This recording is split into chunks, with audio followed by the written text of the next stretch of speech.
Ako si Bernie Alves at ito ang Mr. Page Philippines.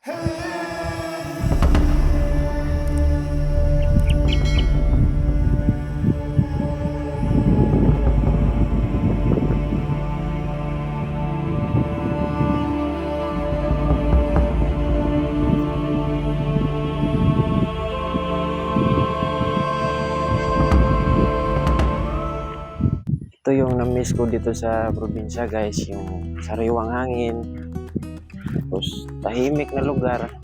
Hindi katulad sa Maynila, pagising mo pa lang sa umaga, yung pinakaunang maririnig mo, siyempre yung mga sasakyan, tapos yung mga taong nagmamadali, papasok ng trabaho.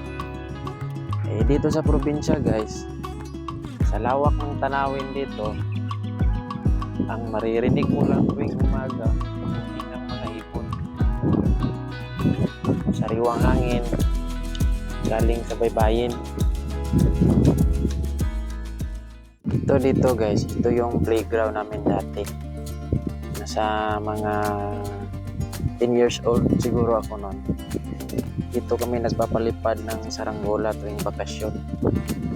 Kasi dito sa probinsya, malakas yung hangin. Hindi ko na kailangan tumakbo para yung saranggola mo lilipad. Hilahin mo lang yung lubid. Yung may mga kumpul-kumpul na kahoy dyan banda, yan. Dyan sa gitna ng mga puno na yan, nandyan yung bahay namin. Tapos kung makikita nyo guys sa camera, yung may mga bahay doon sa pinakadulo, doon kami naniligo dati. Nilalakad lang yan namin. Gigising kami ng madaling araw, tapos doon kami maliligo.